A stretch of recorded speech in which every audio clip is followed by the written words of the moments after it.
8 मई 2022 ये तारीख आपको जरूर याद होगी। इसी दिन बिहार के माथे पर एक और कलंक लगा था।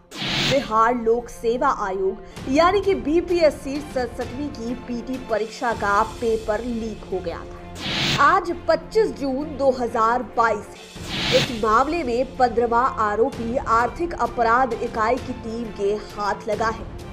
यह गिरफ्तारी कल हुई थी। 15वें आरोपी के बारे में कहा जाता है कि वह इस पेपर लीक कांड का मास्टरमाइंड है। इसके सियासी गलियारे में भी पैठ है। हालांकि सियासी गलियारे में इसकी पैठ के बारे में फिलहाल कोई कुछ नहीं बोल रहा है, लेकिन इसे लेकर कानाफूसी शुरू हो गई है। जबकि आर्थिक अपराध इकाई यानी कि ईओयू की टीम ने साफ साफ कह दिया है कि इसमें न कोई निर्दोष फंसेगा और न ही कोई दोषी बचेगा। टीम का यह भी कहना है कि इसमें अभी इन्वेस्टिगेशन जारी है।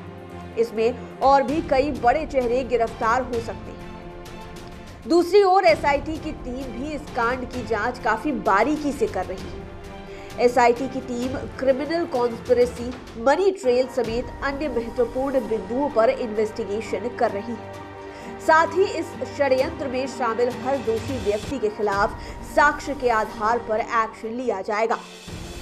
आइए पहले आपको बताते हैं कि 15वां गिरफ्तार आरोपी है कौन। कल 24 जून को उसकी गिरफ्तारी हुई। ईओयू की ओर से जारी रिलीज के अनुसार ईओयू की विशेष टीम ने बीपीएससी पेपर लीक मामले में गया जिले के एक सेंटर सुपरिटेंडेंट शक्ति कुमार को दबोचा। पुलिस को शक्ति कुमार की गिरफ्तारी के बाद उसकी शक्ति का पता चला।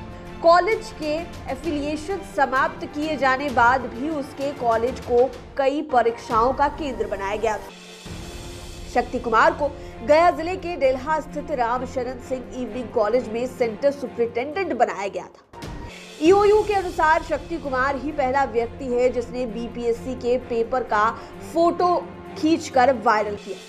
पूछताछ में उसने स्वीकार भी कर लिया कि उसने एक app doc scanner mobile app के जरिए बीपीएससी परीक्षा का प्रश्न पत्र सी सेट स्कैन कर कपिल देव नामक व्यक्ति को व्हाट्सएप पर भेजा और पेपर को लीक कर दिया।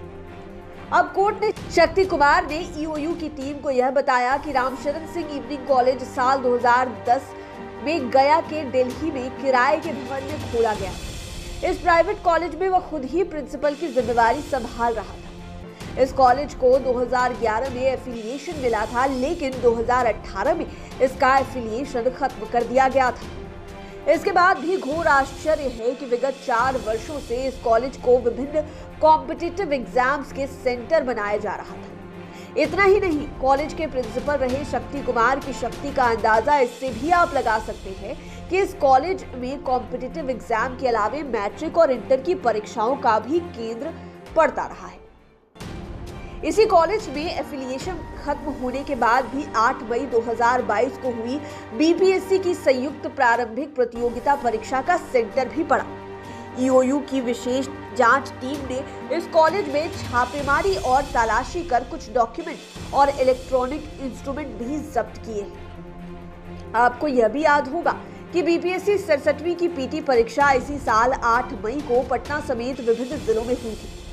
इसका पेपर परीक्षा शुरू होने के पहले ही लीक हो गया था। सरकार की इसे लेकर किरकिरी हुई तो उसी शाम बिहार लोक सेवा आयोग के अध्यक्ष समेत सीनियर अफसरों की बैठक हुई। गठित कमेटी ने आनन फानन में रिपोर्ट दी। उस समय तक परीक्षार्थी घर भी नहीं लौटे थे, वे सब रास्ते में ही थे। इसी बीच बिहार लोक सेवा आयोग ने एग्जाम को कैंसिल कर दिया। इसकी जांच की जिम्मेवारी आर्थिक अपराध इकाई को दी गई। एसपी सुशील कुमार के नेतृत्व में टीम गठित की गई।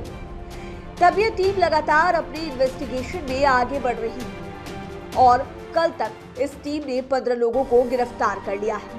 अब तक गिरफ्तार किए गए आरोपियों में से कई महत्वपूर्ण नाम हैं। इनमें कुंवर सिंह कॉलेज के प्राचार्य सह केंद्राधीक्षक डॉक्टर योगेंद्र प्रसाद सिंह, कुंवर सिंह कॉलेज के स्टैटिक मजिस्ट्रेट के रूप में तैनात बीडीओ जयवर्धन गुप्ता के अलावा उसी कॉलेज के एग्जामिनेशन कंट्रोलर सुशील कुमार सिंह तथा असिस्टेंट एग्जामिनेशन कंट्रोलर अगम कुमार सहाय को सबसे पहले गिरफ्तार किया गया था। इसी मामले में हाल ही में रेवेन्यू अफसर राहुल कुमार को दबोचा गया था। एक गिरफ्तारी दिल्ली से हुई थी।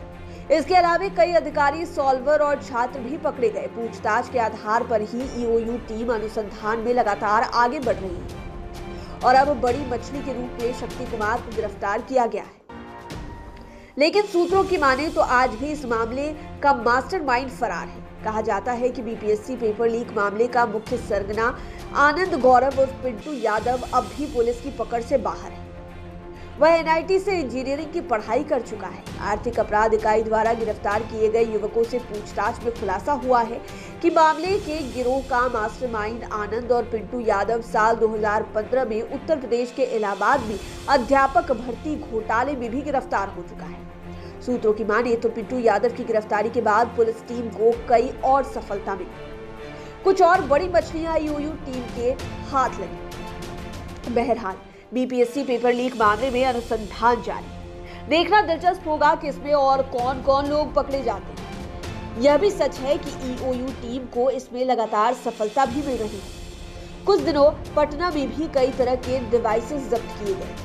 लेकिन यह भी सच है कि इसे लेकर अभ्यर्थियों को जो परेशानी हुई है उसे लौटाने वाला कोई नहीं। खासकर सेंटर पर पहुंचने में महिला परीक्षार्थियों को कितनी दिक्कतें होती हैं। या तो परीक्षार्थी को पता रहता है या फिर उसके गार्जियन को। हर महिला परीक्षार्थी को एग्जाम सेंटर पर पहुंचने में 4,000 से 5,000 रुपए खर्च हुए थे और नॉर्मल छात्रों को भी इतना ही खर्चा आया। ऐसे में असली सवाल तो यही होगा कि उन गरीब गुरबे अभ्यर्थियों का क्या होगा जो महाजन से या फिर पड़ोसी से कर्जा लेकर परीक्षा देने के लिए आए। उनके हजारों रुपए खर्च हो गए, इसके बाद भी उन्हें परेशानी के अलावे कुछ हाथ नहीं। एक बार फिर से परीक्षा के लिए कर्ज लेने की तैयारी में वे जुट गए होंगे। बीपीएससी ने भी संभावित शेड्यूल जारी कर दिया है। अगस्त के अंतिम सप्ताह में कैंसिल्ड पेपर को फिर से लिए जाने की उम्मीद है, लेकिन इससे बिहार के माथे पर जो बदनुमा दाग लगा है वह तो धुल नहीं सकता और न ही राज्य के माथे से कभी छूट सकता है। वहीं इससे सरकार की किरकिरी तो होती ही है, वह अलग समस्या है। देखना होगा आगे क्या होता है। लाइव सिटीज के लिए राजेश ठाकुर की स्पेशल रिपोर्ट। अगर अभी तक आपने हमारे चैनल को सब्सक्राइब नहीं किया है तो जरूर कर लें। वीडियो फेसबुक पर देख रहे हैं तो पेज को लाइक करें। आप हमें ट्विटर पर भी फॉलो कर सकते हैं। धन्यवाद।